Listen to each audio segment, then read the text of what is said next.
Hello, dear friends. You're welcome to another powerful edition of the African Development Network TV.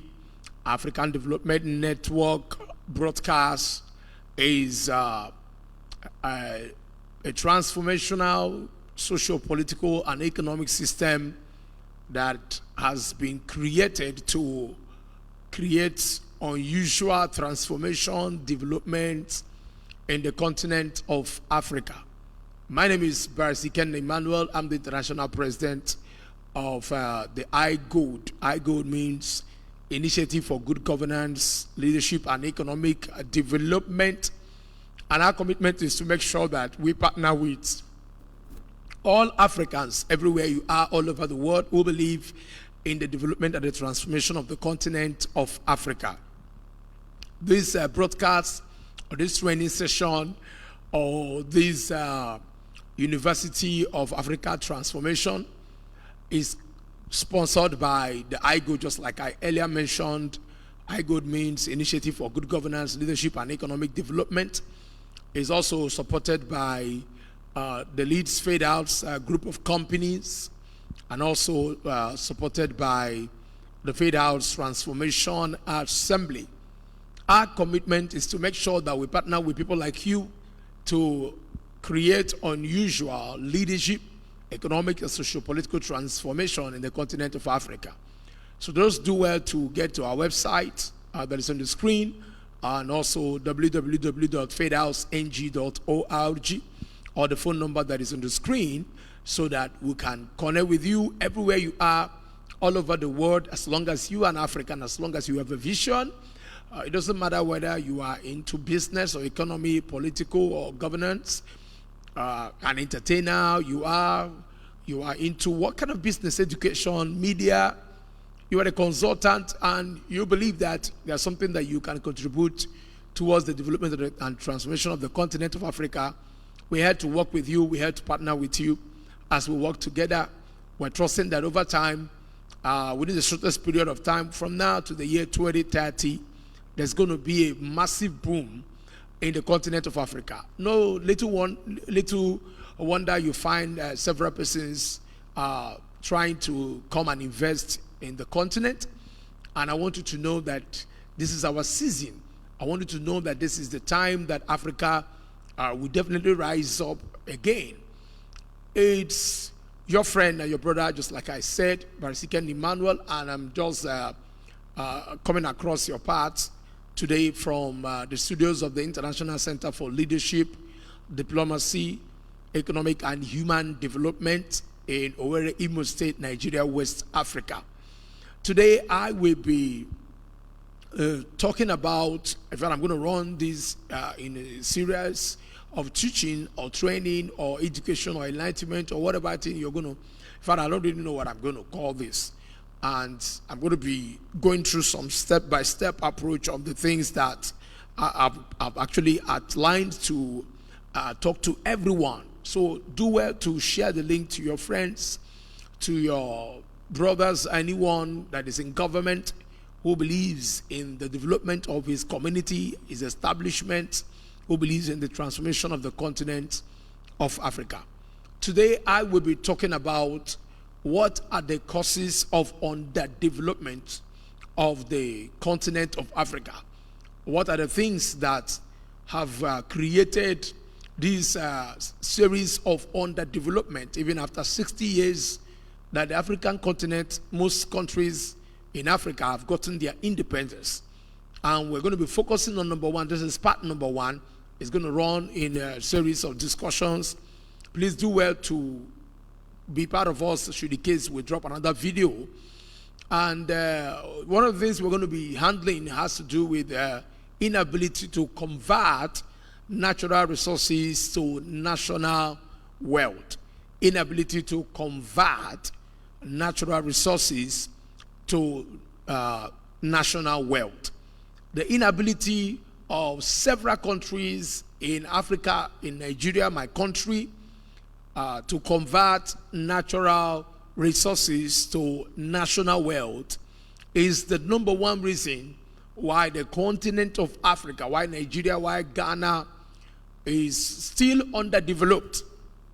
For purposes of foundation, I want to read some things that I've been able to outline that is going to actually help us in the process of this discussion.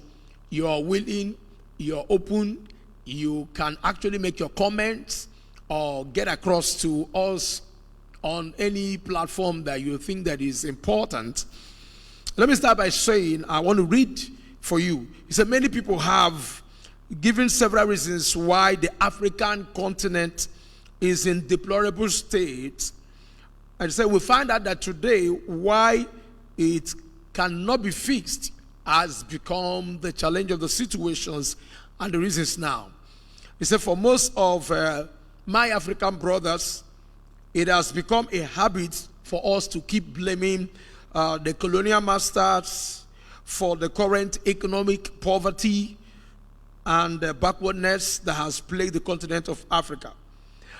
Why should we continuously wallow in self-pity and waiting for foreign nations to come to our aid? The majority of the African people or the African populace has lost faith in the continent, and many people are quite exiting their countries to look for greener pastures in the first world. So this actually has become the order of the day, that several nations are now taking advantage of the continent of Africa. Several millions of people migrate out of this wonderful, God-blessed continent, and everybody's trying to look for greener pastures, not knowing that those places and those countries that they are going, that some persons made those countries to be what they are today. And we have actually blamed our colonial masters for a long time, and it's getting to more than 6 decades that several nations in Africa, Nigeria, Sierra Leone, Ghana, Cameroon, Liberia has gotten their independence, yet we are underdeveloped. And one of the challenges is the inability of several countries in Africa to convert natural resources to national wealth. Let me also lay a foundation that is very critical. The term first world nation originally refers to the capitalist and industrialized countries within the Western Europe, United States, and other spheres of influence that are outside the African jurisdiction. He said, nations with the most advanced economy. Number one, please make sure you understand what I'm saying. It's important you understand this now. Nations with the most advanced economy, highest standard of living, the most advanced technology, the greatest influence in the world are called first world nations. I repeat again, nations with the most advanced economy. So for us to develop like America, for Nigeria to develop like America, for several nations in Africa to experience development, there must be an increase in what I call the higher standard of living. There must be the involvement of advanced technology. There must be the greatest influence in the world in all ramification if we actually want to develop. And this starts by our understanding of our ability to convert natural resources to national wealth. Among such nations that have actually developed include Sweden, Germany, Norway, Canada, Ireland, United States, United Kingdom, Netherlands, Australia, France, and all that. Surprisingly, let me just explain, surprisingly, Africa, no African nation is currently among the first 30 developed nations in the world. There's no African nation that have actually come to that point. Africa has been blessed with so much natural resources, and over time we have found ourselves living in abject poverty.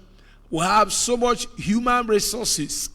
Just for example, Nigeria is about 200 million people, and yet our inability to convert these 200 million individuals into human capital has become our undoing even after 60 years of independence. Let me also explain this just like I just said now. Let me just read for you again. Have you wondered why Nigeria is a country with a population of more than 195 million people? In fact, now it's about 200 million, and yet Nigeria has a GDP than Singapore with a population of about 5.7 million. Nigeria has a far lower GDP than Singapore with a population of about 5.7 million. Many people might just keep explaining that Singapore is a small country and Nigeria is about 200 million. But you need to understand it's not about the quantity, it's about the quality. Let me just read through so that I can actually explain to you. And this is very, very important for everyone who wants to be part of the transformation that we desire in our continent. So the reasons are not far-fetched. It is because we do not understand the wealth of resources, human and material, that we have, and we do not have the capacity to convert them into national wealth. We have a large human resource, but most of these people are ignorant of the value and the wealth of experiences and the deposits that they have at their disposal. Africans generally have not been thoroughly taught on how to convert wealth. Let me also explain to us in this reading that Africa is blessed as a continent full of natural resources, but our lack of understanding and judicious use of time and judicious use of human beings have become our undoing.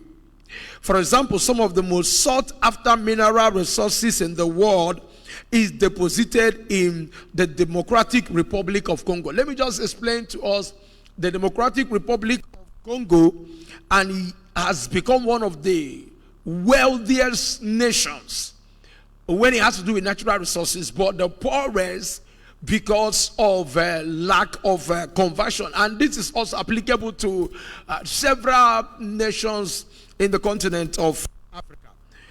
Let me just go ahead. In this Democratic Republic of Congo, you'll find that there is abject poverty. Economically, the nation is backward and become so much impoverished. This is to further buttress the point that mineral resources and its worth only does not actually bring about the development of the nation. It's all about the conversion. It was reported recently in a documentation that the amount of mineral resources deposited in the land in Democratic Republic of Congo is worth $24 million. Ordinary natural resources that is deposited in Democratic Republic of Congo, an African country, is about $24 trillion. $24 trillion. Could you imagine a nation alone is hosting or plays host to deposit of over $24 trillion, yet the Republic of Congo is impoverished? The problem is not the natural resources. The problem is the ability to convert it. Let me just tell you, dear friends, he said, can you believe that $24 trillion worth of natural and mineral resources is in the country? It was also recorded that this $24 trillion in Democratic Republic of Congo is more than the total GDP of United States, China, Japan, Germany, and United Kingdom all put together. Please understand this. I'm coming to the basis of why I said that it is our inability to convert natural resources to national wealth that has made the continent of Africa to be so much impoverished. Could you imagine that in Democratic Republic of Congo, they have about $24 trillion worth of natural resources. In fact, by now, it has increased. But These people are so poor, so impoverished, and yet they are going to America, going to China, going to United States, going to Germany and all that in order to get support, whereas they have, oh my God, this is so sickening. And you can actually do a little arithmetic that this deposit in the Democratic Republic of Congo is more than the total GDP of United States, China, Japan, United Kingdom, Netherlands, all put together. The total GDP of 5 out of the top 10 countries with the higher GDP in this world. Okay, let me just do the statistics for you to understand. Please, if you have a pen, you can get your pen and write this down, because it's very, very important we understand these things and know where our problem is and find a way to solve it. It's also applicable to every nation. United States, number one is that United States, the GDP of United States as we speak is above $20,351 billion. Oh, America is about $20,351 billion and above. This is an approximation. China is about $12,796 billion and above. I'm talking about China's GDP is above that. And then Japan minimum is about $4,951 billion. Germany is about $3,512 billion. United Kingdom is about $2,543 billion. And the totality of this GDP is about $44,153 billion. 44,153 billion. Let me just explain to you. United States, China, Germany, Japan, United Kingdom, summarily, approximately, they have a little bit above $44,153 billion as their GDP. But one nation, Democratic Republic of Congo, has over $24 trillion worth of what? Mineral and natural deposit. Why shouldn't Democratic Republic of Congo be higher than United States? What on earth is making the Democratic Republic of Congo not to be richer than Japan, not to be transformed, not to have the best infrastructure, not to have the best technology? What is hindering them? What is their limitation? What is their problem? And some people have actually blamed the colonial masters. No, not at all, even though he has a political undertone in that regard. But what we're saying now, we're saying that it is the inability of several nations, several African nations, to convert these natural resources to national wealth that has kept her in absolute and abject poverty, penury, and indebtedness. The result is this: that Congo has deposited mineral resources that is worth more than the GDP of these 5 nations, and yet the country is still poor. This is a tragedy, and it's a result of Africa's lack of understanding of how to do this conversion. I want everybody to understand why we are here, why the African Development Network is seeking for partners, is working with a lot of international and local organizations, African-based organizations, to make sure that we look at the challenges politically, we look at the economic challenges, we look at the socio-political challenges, we look at the educational challenges of the continent of Africa, we look at the challenges that has buffeted us in the area of media accessibility, technological improvements, in order to bring the necessary transformation in the continent of Africa. It becomes imperative that we must make sure as a people, as Africans, that it's high time we wake up and begin to give attention to industrialization. We must give attention to power development. We must give attention to technological improvements. We must give attention to our political system. I believe so strongly that behind every challenge that Africa is going through is because of the wickedness and the foolishness and the ignorance and the nonentityness, if there's anything like that, of several people that are occupying leadership positions in the continent of Africa. We see that in Ghana. We've seen that severally in Nigeria, my country. We've seen that in Tunisia. We've seen that in Kenya. We've seen a lot of leadership maneuverings. We've seen a lot of corruption in leadership. Political office holders want to perpetuate themselves in office at the detriment of the economic and socio-political changes that is expected in their society, in their country. So why should we go ahead and be going to Germany or traveling to India or trying to get to United Arab Emirates in order for us to access medical assistance, education, in order for us to access funds, whereas we have the best of deposits of human and natural resources in our nation? This is the point that I'm trying to make. That it's time for you and I, and this is one of the things that the African Development Network is committed to. We believe that we are not meant to go to any of the aforementioned countries like Germany, like Canada, like Japan, like Spain, what have you, or United Kingdom, to seek after quality education, whereas we can create quality education in our country, in our nation, in our community. And that has to do with commonwealth.